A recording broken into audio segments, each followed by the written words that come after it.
Yes, folks, it absolutely does look bleak, but not all is lost. We will run the math for you and give you some hope, but also, of course, be realistic here on Iowa Hawkeyes Live for the next hour with Corey Brada. You can, of course, join Corey on From the Hawkeye of the Storm on your favorite audio platform and also right here on YouTube. Hey, Corey, how you doing tonight? Doing all right, Mark. I'm going to be anxious to kind of get some feedback from some fans now that we've had a few days to kind of compartmentalize what's happened. This is certainly the bleakest it's looked since beginning of the season, but there are reasons for optimism. I tweeted that out when you kind of previewed the show on Twitter earlier today, Mark, right before we went on, actually. The West is not lost. Kirk Ferentz was asked about that today, and of course he kind of push that notion aside. We're focused on one game at a time, and I get that. But realistically, if Iowa can somehow figure out how to put points on the board, which I have no reason to think they're going to, Mark. I mean, I really don't. I don't know. I'm not going to sugarcoat this. I really have no reason to think this offense will get figured out. But if it somehow does, they don't have murderers row in front of them. This should be a pretty comfortable win this Saturday, and we can talk about it. Mark, you're not so sure on it. Certainly, the numbers, this rivalry, have not been kind to Iowa, specifically Kirk.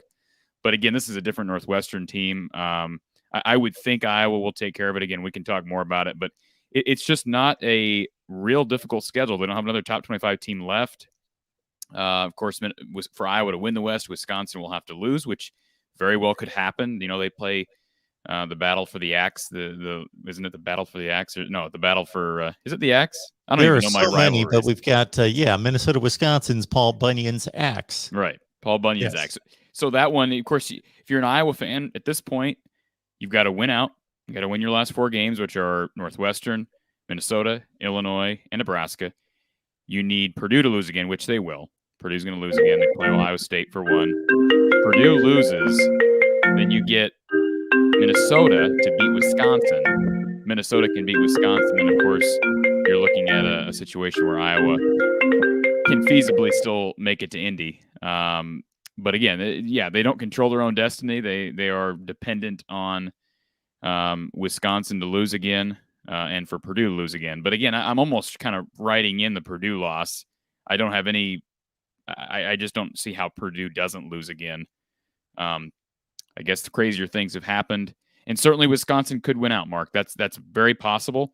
I would actually say there's a higher probability at this point that Iowa loses again than there is that Wisconsin loses again, because to me, these are two teams, first of all, heading in the opposite direction. Even though Wisconsin's passing game is still just okay, they've been able to run the ball consistently.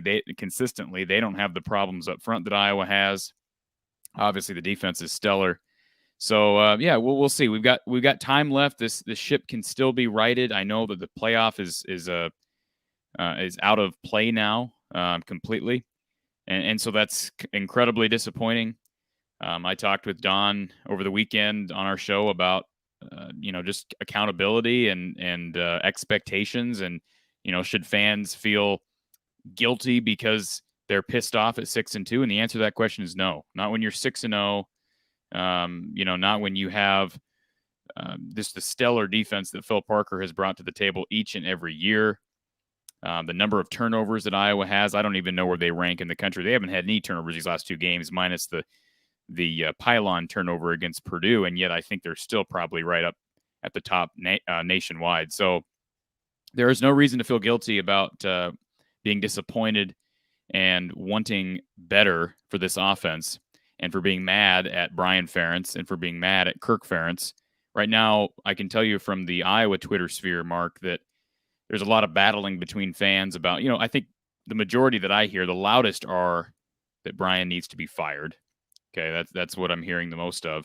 But then there are a few of the other side, I shouldn't say other side, but kind of apologists for Brian who reasons, the offense wasn't good under O'Keefe. It wasn't good under Greg Davis. So is it really Brian? What's the commonality there? Of course, it'd be Kirk. And I understand that reasoning. But we're looking at now, and I haven't went back, and this is a project that I'll be doing before I record my show tomorrow, Mark. And that is, I want to compare just total offense over the course of Kirk's tenure.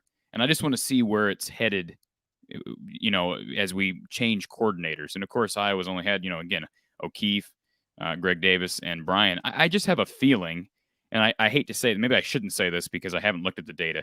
I have a feeling it's went down consistently, as low as it may have been during the O'Keefe era. I think of 2009 was not a great offensive year, but a solid offensive year. 2002, 2004, even 2005. I just have a feeling. I mean, we haven't seen a good offensive year yet under Brian Ferentz. So that's kind of the debate right now. I told Don I'm not going to personally talk about what I think needs to happen with the staff at this point, because although I know there are a lot of changes happening nationwide, and some people are all for it, and Mark, you may be all for it as well, I don't personally believe that's what's best for this program. Not just because it's Brian and it's Kirk's son. I just don't think. I don't believe in that, at least at this point, of making a change at mid-season. You got 4 games left. Is it really going to help you? I mean, is this ship going to be righted if Kirk cans his son, which will never happen? But if that did happen, is the ship going to be righted? The answer to that question is no. It's either going to be righted or it's not. So all hope is not lost, Mark. There's a lot of storylines and a lot of pissed off fans, and that's okay. Mark, I can't hear you. There we go. We had gone a few different directions there in regards to Iowa's schedule, its competitor schedules, the offense, and coaching as connected to the offense. So here are my thoughts. First of all, yes, 6-2 is the record, and 3-1 in the conference, correct? Yes. So 3-1 in the conference, or 3-2 in the conference. So the math is the math, but where they arrived versus had this been a loss to Indiana in week 1 and then picking up another Big Ten loss at some point, and there is so much expectation, anticipation, excitement, buildup when you win in the manner in which they did against the competition in which they did, culminated, of course, by beating a top 5 Penn State team at the time and being ranked as high as number 2 in the nation, and then 2 losses, rather than arriving at the same point in a different fashion. So the disappointment of the fan base is understandable. It's just more of an emotional roller coaster than it would be in a typical Iowa year, where you said, pick out your year. They're 6-2, they're 3-2 in the Big Ten at this point, and they have a reasonable chance of still winning the division, even though they're behind. How do you feel about that? Well, again, we've arrived at this point much differently than we have at other times during Kirk Ferentz's run at Iowa. I was asked by a caller last night that between Iowa, Wisconsin, and Minnesota and their weekend games, in which they are all decided double-digit favorites, who I believed was the most vulnerable. And I stated Minnesota, even though I think they're playing arguably the best football, or near the best football of the 3, based on what their opponents shown to be capable of.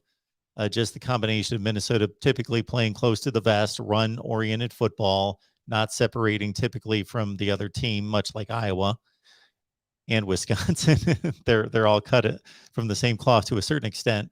That I thought Minnesota was the most vulnerable this weekend against Illinois. But of course, they're all 3 substantial favorites.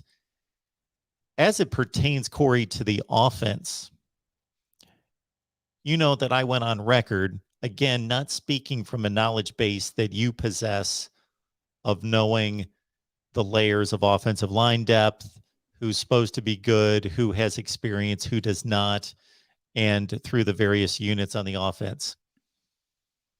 I was just going on probabilities and past track record, both as an offensive unit and otherwise. And you know what I had to say about the first few games was, no, this isn't good. This is not a good sign, but I would not be surprised if it gets corrected. Not that they become prolific, but that they become efficient and productive. Because, and I've been wrong. That I'm wrong. I was wrong in that statement, in that guesstimation of what this would turn out to be, because now we're 8 games deep, and sure, this offense should perform better. It can't perform much worse. But I got to tell you, on Saturday at noon, while you were of course hyper focused on the game, my number one television position was Michigan State. Number 2 was Iowa, Wisconsin. And number 3 was something else. And I always have 3, maybe 4 games on. But my attention span is only such. So I had the sound on the Michigan State game. But I am watching Iowa, Wisconsin front and center with no sound on like a 20-inch screen right in front of me. Actually, the one I'm looking at right now.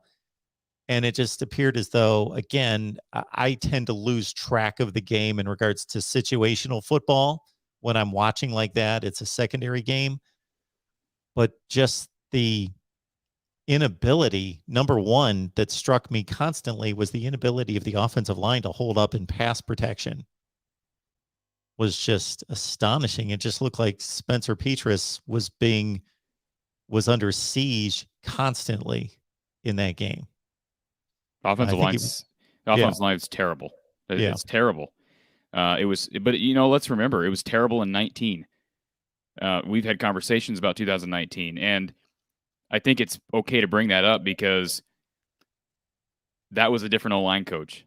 Some people have went out and said it's this Barnett fella from the MAC. No, it's got nothing to do with Barnett. He's a guy who, first of all, has only been the coach here for 8 games. A lot of some of the issues are strength. So, people have pointed, well, Chris Doyle left. That's got to be it. Some of it's technique. Kirk Ferentz is an O-line coach. He was asked today, are you spending more time with the O-line? And he said, no, not any more than normal. I mean, I know that some people are going to come to Kirk's defense when I say this because they're going to say, well, you know nothing about football, Corey, and Kirk's been here 23 years, and that's very much true. But that's ridiculous. The O-line is the weakest unit. Kirk ought to be working with that unit every single day. He's got no loyalty to.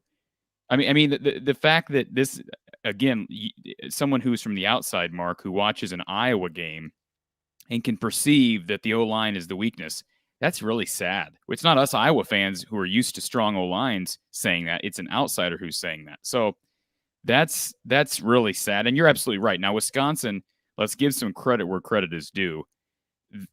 Everybody has a hard time blocking that 3-4 front. There's no question about it. They're one of the best defenses in the country. I've been saying that all year long. A lot of fans, I remember it might have been after the Maryland game when we did like our 3-hour post-game show until like 2 a.m. We had Iowa fans writing off Wisconsin. That's not, Wisconsin sucks. They can't score. And I said, look here, that may be true. Their offense still isn't great. But here's the deal.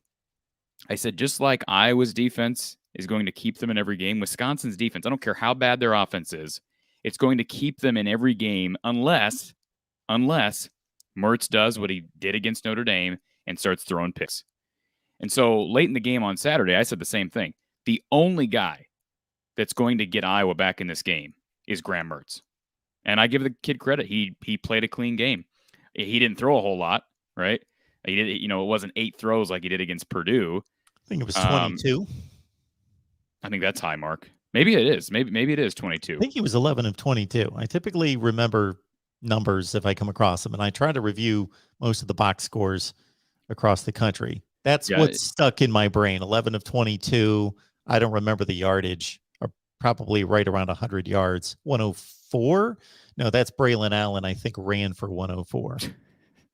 Well, it wasn't much over 100. He was hovering around 100 passing yards. So the point is, if he avoids picks between Allen and Malusi, I'll tell you this right now, and this is an Iowa podcast. I said this after the game. Actually, you know what? I said this. I didn't even say this on the air. I said this to Don during a phone call. I said, the one team in this division that can beat Ohio State? It's not Iowa. It's Wisconsin. Because I believe Wisconsin may be the only defense that can contain Ohio State, and Ohio State's defense may not be able to stop the Wisconsin run.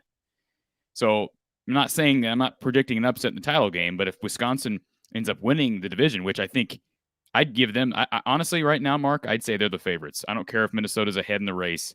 They're the favorites right now, given the schedule, given how they're playing. Tiebreaker, obviously, they've already beaten Purdue and Iowa. I think they would have a shot against Ohio State. Not saying they'd win. They may get blown out if Mertz, self-destructs like he sometimes does. So I got to give Wisconsin a lot of credit. They did what they do. There were a couple publications after the game that quoted some Wisconsin players as saying, we saw Iowa lining up, and basically every time we knew exactly what play they were running. And that is such an indictment on Kirk. And you could say, well, Kirk made these, because somebody asked him that today during his media availability. This is what these players said, Kirk. What's your response? And Kirk basically said, well, that's their defense is just really good. I'm sure they knew what almost every team they've played was doing. And that's just a load of bull. That it's just such a lame excuse. I'll give you one example why. And this is really my biggest disappointment coming out of that game on Saturday. Don Patterson, who provides analytics to Kirk, right? That was the one thing he said to Kirk before the game. He said, Kirk, Wisconsin, the one analytic that is 100% in their 7 games up until this point, first quarter scoring.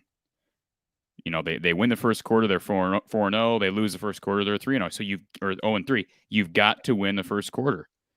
Now, Don wasn't able to watch the game live. He went back to Western Illinois for Western Illinois State, but he watched it later.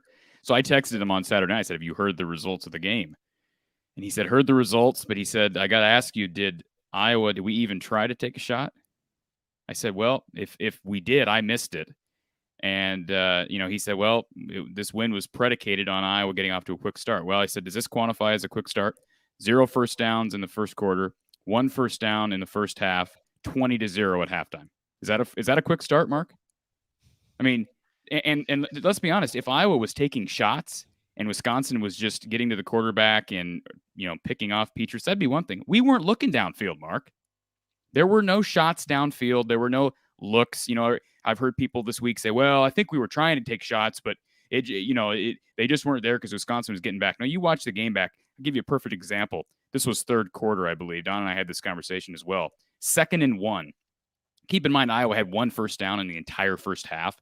So I can, 2nd and 1 is nothing to an average team, but 2nd and 1 for an Iowa fan, that's like, I don't even know how to describe the jubilation when you see 2nd and 1 on the screen. But you've got 2nd and 1, and Don's a former OC, and I asked him, I said, is 2nd and 1 almost better? It's better than first down, right? And he said, absolutely. Absolutely. And he described how some teams are known for taking advantage of waste downs and some are not. And of course, you don't want to take advantage of a waste down against, Miami, Ohio, because you want to be able to throw that into, you don't want to have that on tape for Wisconsin to look at. But Iowa gets up there. It's their first waste down of the game, and they run the football for like 2 yards for first down. And to me, that was just the epitome of no confidence at all, no willingness to break tendencies. And that was my big key going in. And certainly I stole a little bit of that from Don Patterson himself. Iowa they're not going to come up and beat Wisconsin at their own game. They had to break tendencies. And once again, Kirk and Brian, whoever you want to blame, they were not willing to do that. They were not willing to try. And for that, this loss is on the coaches. It's not on Petras. It's not on the O-line. This loss is on the coaches. No confidence in 2 directions. No confidence to be able to take the shot and have a reasonable expectation of connecting.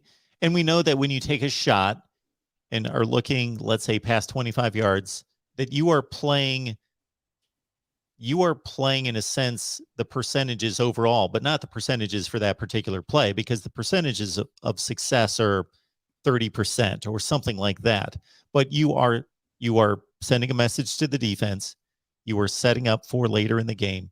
You are obviously the gain, the reward is high on the risk, whether that's a pass completion or interference. But common sense and the analytics will tell you that you cannot win against a Wisconsin at 3 to 5 yards a clip for 75 yards. It's just not going to happen. So it's the lack of confidence that they can make the shot work. And then it's a lack of confidence that if they miss on the shot, that on 3rd and 1, they can pick up the first down. Yeah. And even get the yard that they need against a Wisconsin defense that's just, I think the stats were 0.8 yards per rush.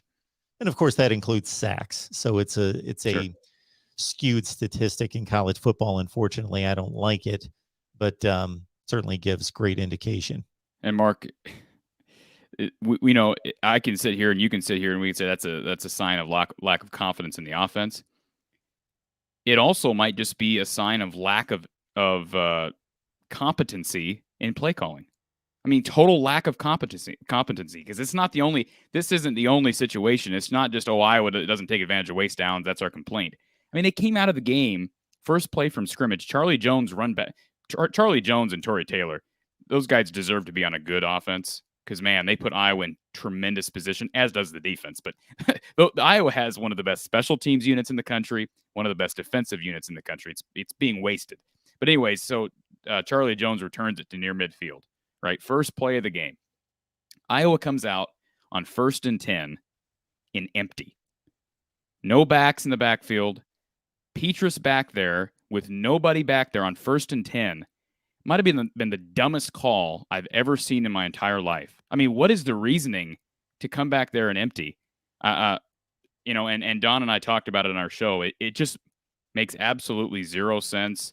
It's frustrating because it's almost like Brian's got a bag of possible options and he's just drawing, and he just happens to be a guy without very good odds at drawing something good, because, man, you almost feel like you or I could make better decisions in a situation like that. Iowa shouldn't ever be an empty, by the way, Mark, unless it's 3rd and long, ever. I don't care if it's against anybody, but let alone Wisconsin.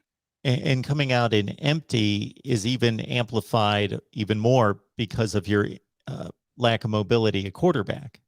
Right, yeah. If you can come out as empty if you're Penn State, because Clifford's a threat to run. The one team, I mean, there's so many that's what's frustrating about it, Mark. There are so many reasons not to do what Brian does, and yet he still does it. There are so many reasons not to run the fullback twice on 3rd and 2 and 4th and 1. I mean, first of all, you didn't get Wisconsin's front. I mean, it was a 9-man front, first of all. We're swinging to a different play. I know I'm jumping all over the place, but 3rd down is a huge possession because Iowa had cut the lead to 20-7, as you know, Mark. It was 3rd and 2 in Wisconsin territory. Another time, and Don is actually one that brought this up initially, take a shot on 3rd and 2. You need points here, and you're struggling to get a yard or two on the ground game anywhere, and now you're going up against a 9-man front, and you run the fullback on 3rd and 2, and you would think that Iowa would have learned from the Purdue game that you don't run the same short yardage play twice in a row where you're reliant on an official giving you a spot to advance the chains. And even then, if you advance the chains, like Don said, you're having problems getting first downs anyway. So whoop-de-doo, you got another first down. Now you got to go 10 more yards to get to the third. I mean, the way Iowa's playing football right now is not winning football. We've been saying it for years that Iowa plays not to lose. But right now, they're really playing not to lose, and they're losing doing it. But 3rd and 2, you take a shot. They don't. They run the fullback for a yard. They go into a timeout, and they come out, and they run the fullback again. And I admitted during I said, I don't know what to call here. I wouldn't know what to call in 4th and 1 because I didn't have faith in. Typically, I have faith in the quarterback sneak and fullback dive at Iowa. It's actually been two of the higher percentage run plays in Iowa's playbook. But in that situation, I don't know. But see, I don't get paid $700-some thousand like Brian Ferentz does a year to make those calls. And I know there's some coach speak. I brought up what Kirk said earlier today. Another comment, I want to address this comment on the screen here, Mark, about our chances of seeing Padilla. Kirk was asked after the game on Saturday, was Padilla coming in there late?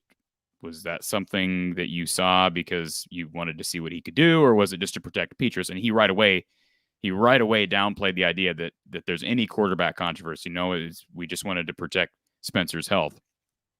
First thought there is, well, that's got to make Alex Padilla feel really good. I mean, the last play that Spencer was in there, I don't know if you saw this, Mark, but that might have been the most of all the maddening plays and calls in that game on Saturday, that might have been the one where I almost felt like turning the television off, because it's like it's fourth and I think it was like 4th and 11 or 4th and 12, and Petrus, he had, of course, there was pressure all game, but it wasn't like he was going to get decked. He throws the ball 20 feet out of bounds on 4th and 11. I mean, on what planet does that make sense? On what planet? I mean, I'd rather throw it. We had a listener brought this up. You'd rather throw the ball downfield and get a pick. You'd actually be the equivalent of a punt. Throw the ball down the field. Don't throw it out of bounds. But and I'm not here to rip Spencer, because I think I'm a firm believer, especially at Iowa, your quarterback is a product of your coach. Very much so. He's a product of your coach. And so, in answer to this question from Springtime 0502, I do want to see Padilla. I don't want to see Spencer yanked. I want to see Padilla for at least a series or a drive. Okay, for a couple of reasons. A, he's mobile, and I know people have brought that up in the past, and I've downplayed it. But the reason I'm more interested in that conversation now is because these offensive line problems are not going away. They are not going away this season. So you've got to figure out a B or a C plan, and maybe that's mix in Padilla, the threat of somebody who can escape. We saw him come in late, and I know maybe some of Wisconsin's backups were in the game at this point, but he made a nice play. The pocket broke down. He flushed left and made a nice throw across his body down the field to Sam Laporta. That was a good throw. Now, it was just one play. And if here's the one problem with yanking Spencer is it damages a quarterback's psyche. So I would have a conversation. If I was the OC, I'd have a conversation with Spencer. I'd say, look, Spencer, this ain't your fault. We have a very subpar offensive line. Our guys you can make all the excuses for the line to Spencer that you need to make, even though I don't believe those excuses are totally valid, but you can make those to Spencer. We need a guy who's mobile. You're not getting yanked, but we're going to see what Alex can do here and there. This is the North. I mean, if you lose on the road to Northwestern, who cares anyway? I mean, at this point, does it really matter? If you're struggling to beat Northwestern with Spencer, does it really matter if you squeak by 20-17? Give Alex Padilla a shot. I'm all for that right now. I'm not all for Deuce Hogan because the guy's the third quarterback on the depth chart, but I'm all for that right now. So, I can see where fans are coming from wanting to see Padilla this week. So between Padilla and you just mentioned the third string quarterback, was that Hogan? Deuce Hogan, yep. Yes. Is there excitement about those two players as prospects, or they're just second and third guys? Everybody loved Deuce Hogan when he got here because he was a very outspoken kid on social media. There's a lot of recruiting hype around him out of Texas. And nobody ever cared. Nobody ever talks about Padilla. Now, Padilla was offered by Georgia for what it's worth. So he was a decently touted kid as well. But for some reason, Deuce Hogan, there's this, I keep hearing this mantra, and it's really kind of annoying because it's a third string quarterback at Iowa. We got to let the deuce loose. And I'm like, what does that even mean? Like, the guy's a third string quarterback. It rhymes. Right. It's kind of like back when Mark Wiseman was Iowa's running back, and everybody, Wiseman for Heisman, give me a break. Anyways, Deuce Hogan's not unless Mark Wiseman. Wow. You remember Mark Wiseman? A long time since I remember. Yeah, I do. Fullback, right? Fullback out of Air Force. Unless something crazy were to happen, Alex Padilla is the only guy that's going to see the field in addition to Spencer. I told Don, I have no reason to think Kirk's going to play him. And Kirk said that today. He said, I believe he said, now I don't want to misquote Kirk, but I believe Kirk said, we haven't even thought about it. We haven't even thought about it. I mean, dear God, if you want to lose a fan base. Okay, so when Kirk makes a statement like that, and I'm going to also address a statement that you made of his earlier, I'm going to interpret it one of two ways. So when he makes a statement that they haven't even thought about using the backup quarterback, yes, like you, I think it's ridiculous if that's reality. If it's just not even on their radar to even consider it. Now, if he is trying to, in a subtle way, give a vote of confidence to Spencer Petras, I can understand that. Right. Just like when he makes the comment, hey, in response to the question, have you looked at the offensive line? Have you given them more attention? Because that's your area of expertise and there's an obvious need there. And he says no. So again, I think that's ridiculous, because if you are, let's say, it doesn't even matter the industry, if you are a division manager of 5 departments and 4 of them are humming along and are running like clockwork and one is struggling mightily, and especially if that's your baby, if that's your area of expertise in which you were coming up through the ranks, well, obviously you look into that situation and see if you can offer advice and oversight and figure out and help the person in charge with what's going on. Of course you do that. So I wonder if he's also stating, in a sense, that I don't want to make this area look bad, don't want the offensive line coach to look bad. I'm just basically giving a vote of confidence or stating to everyone, he knows what he's doing. He's doing a good job. I trust him. Yeah, and I understand that. There is such a thing as coach speak, and like you said, the comment about Padilla could very well be a vote of confidence for Spencer, and certainly the comment about working with the offensive line could be trying to give a vote of confidence to George Barnett. I understand that.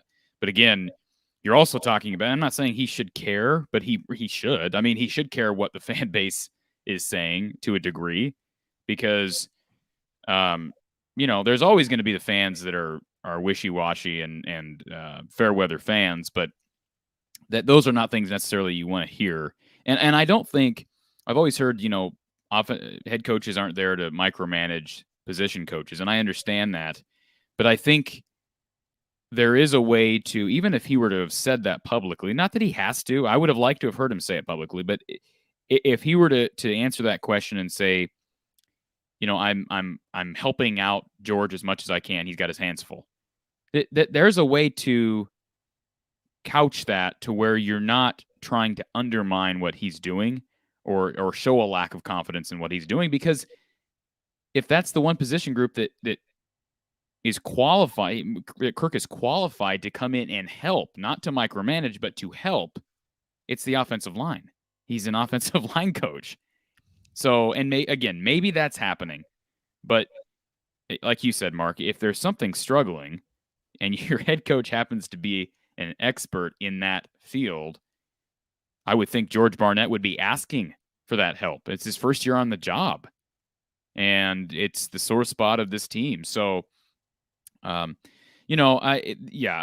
offensive line needs a lot. Kirk did say today as well that he's not really looking at any other changes. Like, I know people have asked, where's David Cobb? He's a 4-star recruit this year, tackle that was kind of more widely hyped than Connor Colby, and now Colby's number 1 on the depth chart at right guard. David Cobb was hurt earlier in the year, so maybe he's behind. But basically, Kirk has dispelled the notion of Iowa mixing in anybody else, because they've already got a line rotating of at least, I'd have to count it up, it's probably at 8 guys.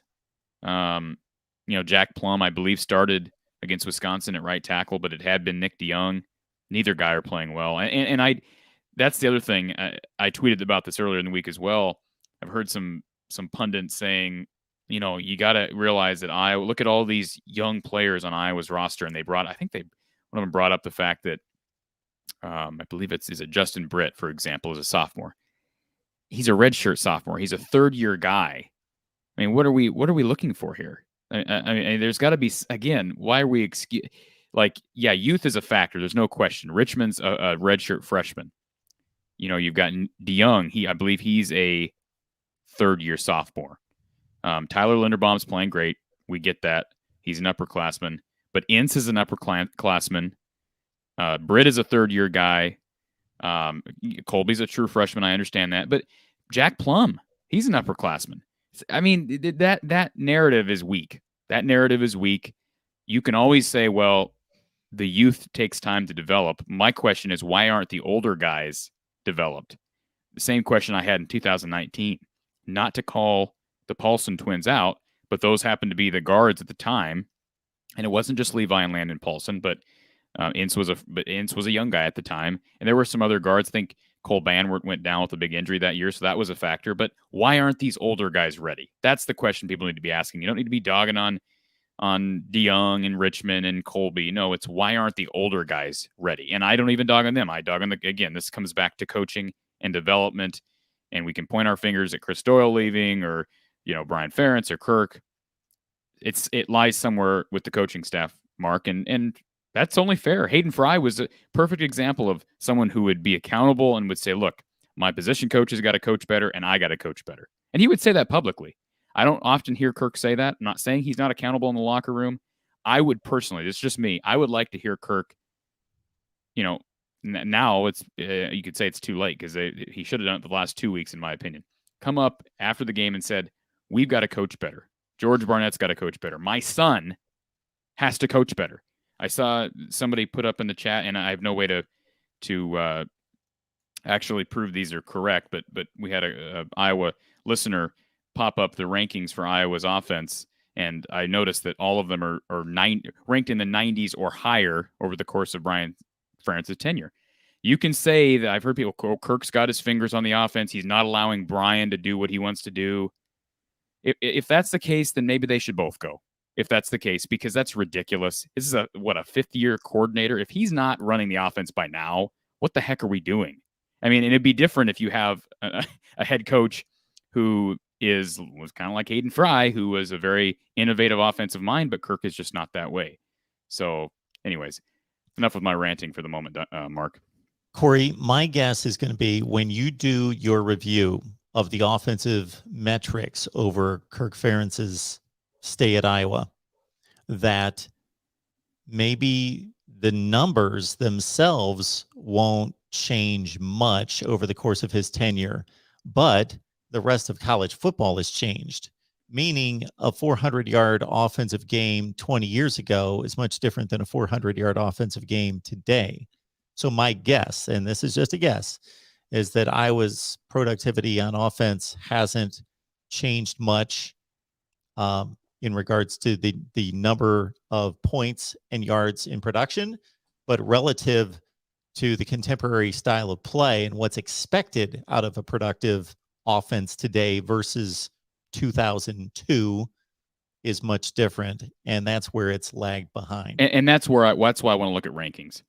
Yeah. Where are they ranked? Because it's all relative to the year. Sure. And so that's what I'll look at. And I just want to thank our super chat here from Get Business Credit, as well as from Spaghetti Factory. I see.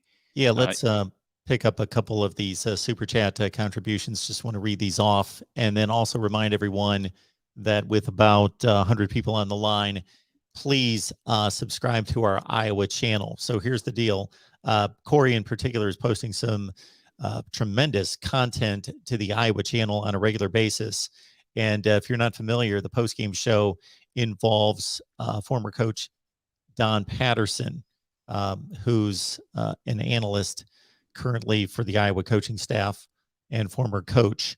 And the insight, the analysis, as you can imagine from a long time, coach at that level is tremendous, and Corey's analysis as well. So please join us on the Iowa channel. Please subscribe there. And I will tell everyone that enjoys what we do here at the Voice of College Football overall, regardless of who you root for, that if you want us to continue to grow here at the Voice of College Football, even if you are not an Iowa fan, this is my call for action.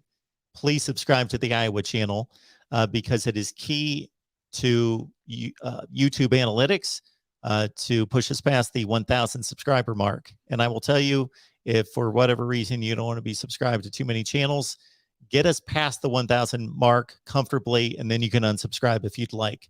But please get us to the 1,000 mark, first and foremost for the great content, but also if you want to help us build the overall platform. So yes, Get Business Credit. Hi, Mark. Hope all is well. Showing support.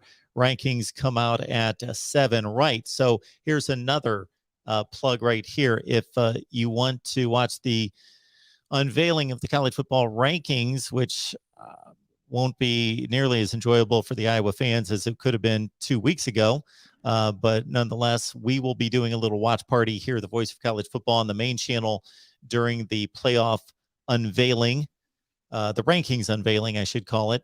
And then we'll open up the phone lines to take your calls. Would also like to catch up with this other super chat if I can find it. I've got it here, Mark. There we go. Yeah, Spaghetti Factory. Thank you so much for that. Appreciate that. Iowa needs a bell cow back. And the tight end should be the focal point of the passing attack. Yes. Thank you so much for the contribution there. They're gonna see some bell cow back this week because Ivory Kelly-Martin's out. It was interesting. I do want to address this real quick, Mark. You saw the fumble. You probably saw the fumble at Iowa's own 1. And, of course, that's Ivory Kelly-Martin, who's had fumbling issues all season. And Kirk has put trust in the guy. He's a captain. He's a senior leader on this team. He's one of Iowa's 2 best gunners on special teams. He's really helped this team a lot, but his ball security continues to be an issue. So how can you continue to play? How can you continue to give him the ball on offense? I just don't think you can. So he fumbles. Gavin Williams comes in for him. I didn't see Kelly-Martin go down with an injury. Well, we got an email. I say we. I was included in this email just on the press release list. And we don't normally get updates about injuries through these emails, so I thought it was a little bit odd. I'm not going to read into it, I guess, any more than I need to. But they released the depth chart, and then there was a note in the depth chart that Kelly-Martin was not on the depth chart due to injury. So I'm not sure why include that. Because, again, Riley Moss, there was no note on an email when Riley Moss went down that said this is due to injury. So, again, maybe that's Ferentz trying to – I'm sure that's probably Ferentz trying to keep Kelly-Martin's head up. And I'm not saying that the injury's fake, but just to give him the impression that, hey, we still have confidence in you. I know I sure don't have confidence in the kid. As far as running the football offensively, seems like a great kid, seems like a nice kid.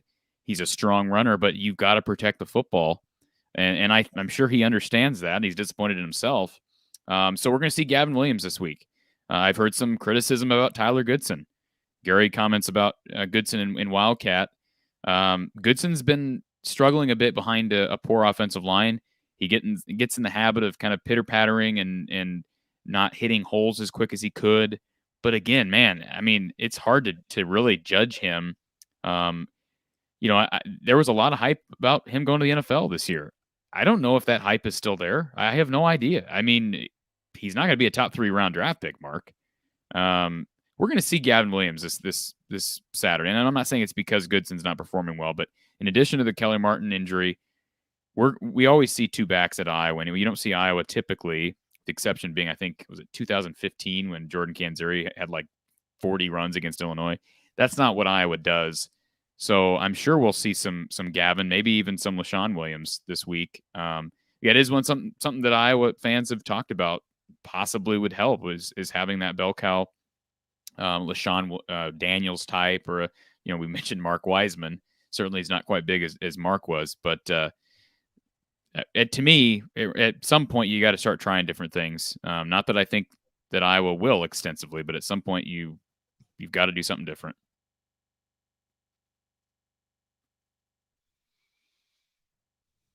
When I see people struggling with certain answers or names from the past, I like to jump in. That would be Chad Hennings, Christopher, Dallas Cowboys linebacker who played at Air Force.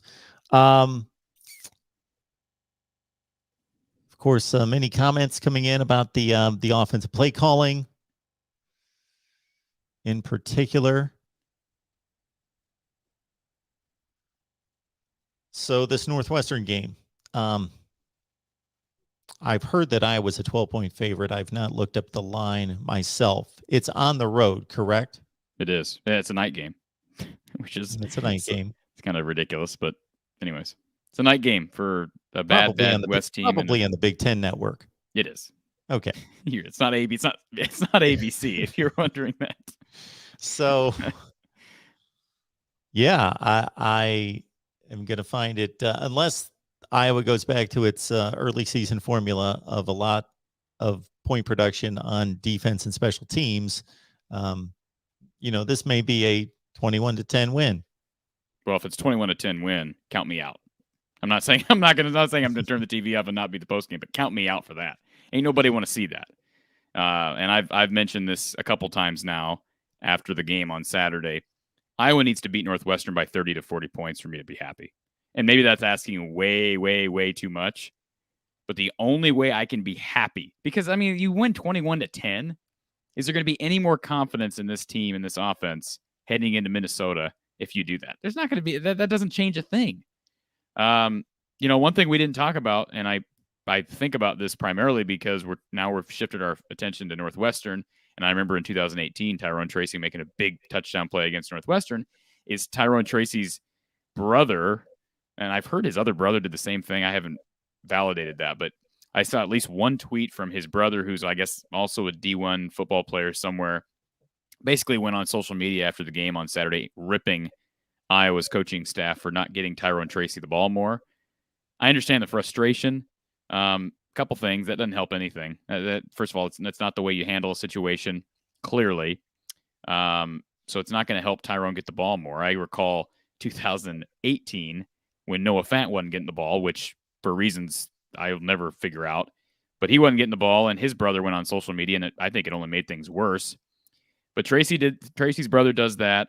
The other part about it is he's not playing well. Like, he's dropped a lot of passes that have come his way. And I get it. His targets are not as high as he'd like, but Don always talks about he doesn't look at your percentage caught. He looks at your percentage dropped, because then they're much more finite numbers and they become much more significant. And that's how he always looked at it as a coach.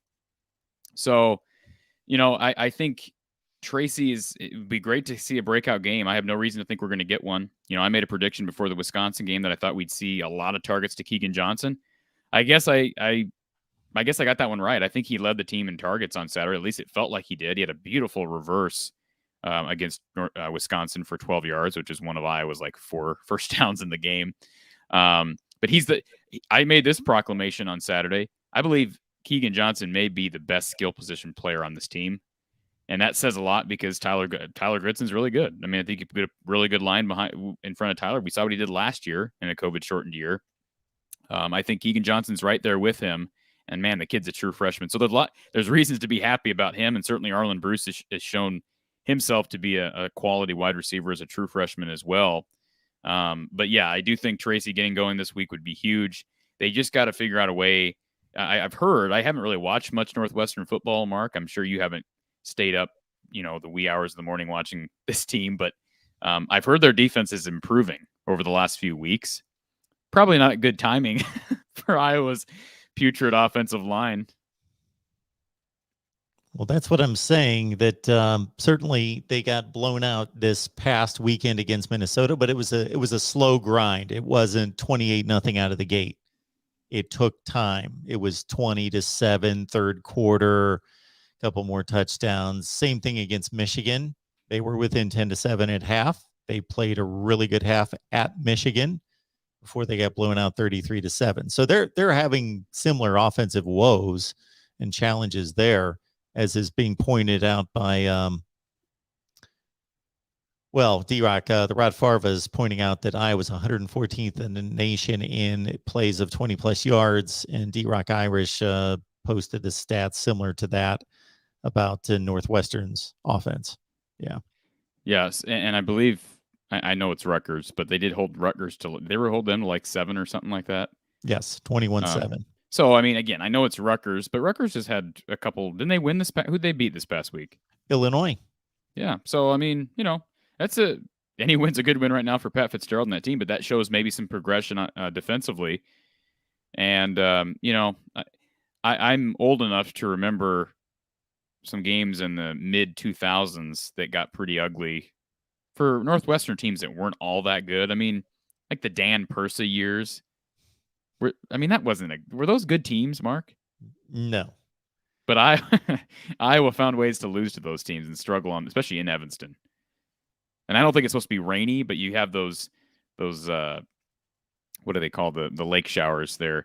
It can get ugly out there. The lake effect. Lake effect, right? Lake effect rain. So Dan Persa, I'm guessing 2008, 9, 10, that range. Yeah, it sounds right. Am I remembering correctly there? Well, yeah.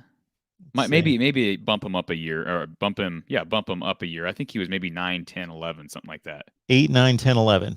Okay, 8, 9, 10, 11. Well, he played in 9, 10, 11. Yep. Yeah, because I remember going to a Iowa Northwestern game, and I think it was 11, and he was just running all over the field. I think Iowa won that game, but if I recall, they lost there in 2010. And they lost at home in 9, correct? I don't have it in front of me. I just have Dan Persa's numbers in front of me, which he had 2 really fine seasons, 15-4 TD to pick ratio and 17-7. I remember one of those teams, I believe it would have been in 2009 or 10, that they played an epic overtime game with Auburn in the Outback Bowl. I do vaguely remember that as well. And, of course, the 9 game was talk about stupid play calling. Ken O'Keefe runs Stanzi on the bootleg in the end zone, and it breaks his leg, and there goes Iowa's hopes of a championship. So that was against Northwestern. They ended up losing that game. And then I do think they lost on the road at Northwestern in 10. I believe that was the game where Iowa just could not contain Persa. And at the time, Iowa didn't really deploy more than maybe 5 or 6 defensive linemen. And now they typically try to get like 8 or 9 that they're happy with, which I love. I love that about Phil Parker's defenses. Which, by the way, that brings up a good point. Deontay Craig, it sounds like he will be back this week. He's been missing on that defensive line. That may help, because the defensive line, we haven't talked about that, Mark. Defensive line has not been good for Iowa either. They're not getting any pressure on quarterbacks. Those stunt plays that were working earlier in the year, other teams have those on tape now. Iowa doesn't have an AJ Epinesa, Anthony Nelson, Drew Ott to get around a defensive line or offensive line or get through it. So that'll be good to have Craig back. I don't know if it's going to be a game changer. Moss and Roberts are both out, it sounds like, at least doubtful. Have not practiced at full speed. I think Iowa's pretty much healthy everywhere else. So Jamari Harris will get the start again at the other cornerback spot. I heard some speculation on social media, or was it a message board this week, that Matt Hankins was benched at some point late in the game, and I don't think that's true. I'd have to go back and look at the tape. It might have just been maybe he got banged up, dinged up, or maybe they just pulled him because the game was over. I don't know. I guess I never noticed it. Xavier Williams out of UNI, I guess, came in for him. Talk about a disappointment. We talk about Tracy. Xavier Williams transferring here from Northern Iowa, where he was a star, and I get it's a totally different level, but I think people expected him to play. Hasn't seen the field hardly at all. He's playing on special teams. So it'd be nice to see Xavier get some time. Certainly you don't want Hankins to be struggling or to be injured. But anyways, they're getting healthier now. Hopefully you get back Moss at some point soon, but the knee, whatever it is with his knee, is obviously lingering from that Penn State game. You can catch our picks on Patreon. So Corey's part of our 20 media members that we get a 12-pack from of picks each and every week. I expanded beyond that. I pick all the top 25 games, plus some other ones I like to add on there. 13-5 against the spread last week, 107-69 for the year. So please join myself and others there on Patreon at $5 a month. Well worth your while. If you like to throw a couple bucks at the game, 107-69, if you do the math, would work out pretty nicely for you. Mark, I have a question real quick. Yes. Maybe you can figure this for me real quick. Do you know what I was against the spread last week? I really don't, but I'm just curious as to what I was against the spread. I don't. I added up everybody's records, and then I deleted the results from last week. I gotcha. I'll have to look, because I was, we had that conversation about picking, because my record was up to the midpoint of the season was really good straight up, but not great against the spread. And again, I'm relatively speaking in comparison to other people's picks, but I think I was better against the spread this past week. I don't know that I was 13-5, but I might have been giving you a run for your money this past week. Well, we do the 12 pack, the 12 games. So I think I was 9-3 in those 12. That sounds familiar. You going 9-3. That sounds familiar. That you may have gone 9-3 as well. Trying to turn the numbers back. So what's the explain to me, what's the 13-5? That's my record against the spread. What's the 9-3? So on the sheet that you receive with the rest of the media, there's only spots 12. For 12 games. So it worked out. Okay, I'm going to do a 12 pack every week with everyone. and that's the 12 games that we all select. But I then send all my predictions to Patreon in a separate post with what was 18 games last week. I just pick all the top 25 games and then any other games that interest me. Gotcha. Yeah. Those sound like I've said it every week. Those sound like winning numbers, and I'm not a betting man myself, but those are definitely excellent numbers. And I do want to mention this before we log off, Mark. I don't want to call it teasing, but discussing the possibilities of launching an Iowa men's basketball post-game show this year. That is happening. All right. So if you haven't already subscribed to From the Hawkeye of the Storm on YouTube. From the Hawkeye of the Storm on YouTube. That's where you can find our post-game shows for Iowa men's basketball games. Of course, a lot more games, so I can't guarantee every single game will be there. I'm going to try to do the best we can with that. Certainly, you can support us, and of course, learn more about how you can support us over at our channel.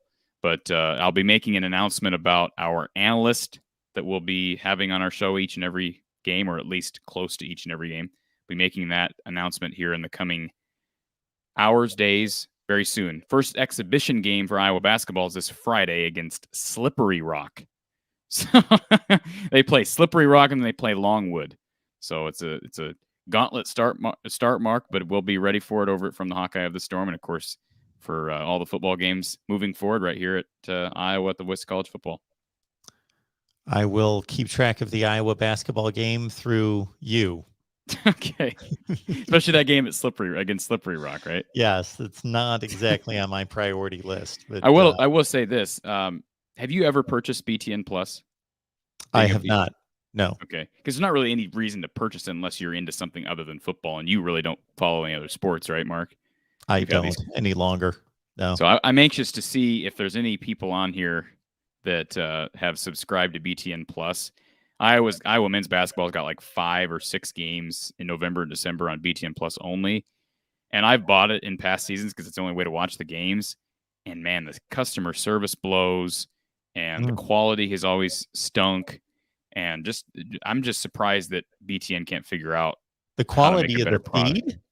The feed sometimes, the feed will at least in past seasons, the feed crashes, or it's like lagging. And I even had a problem resetting my password because I don't use it, but 2 months out of the year I subscribe for 2 months, which is actually not too expensive to do that. But I had a problem resetting my password, and there's no real way to get in touch with a customer service phone number, so you have to email them. And I don't know. It's just I'm glad that we don't have to do that for football. I'll say that. I am off to talk some Michigan State Purdue for a few minutes, and then at 7 o'clock Eastern time on the main channel, everyone, we will be watching the college football playoff rankings unveiling together. If you want to join me there, and of course, catch all of Corey's work at From the Hawkeye of the Storm, and of course on our Iowa channel as well. All right, Corey, we will do it again next Tuesday. Every Tuesday, we're here talking Iowa football with all of you at 5:30 Eastern, 4:30 Central, right here at the Voice of College Football. Corey, thank you so much. Enjoy the game on Saturday night, and we will be around for the post game to check in on you. And will Don be available on Saturday? He absolutely will be. We'll be on right away because it's a road game. So he'll be jumping on about 9:30 following the Iowa Northwestern game. All right, folks. Hope to see everyone in 25 minutes on the main channel. Otherwise, we will see you back here next week on Iowa Hawkeyes Live, and check out Corey and Don's work, obviously, after the Northwestern game on the post-game show. Thank you so much. Appreciate it, Mark.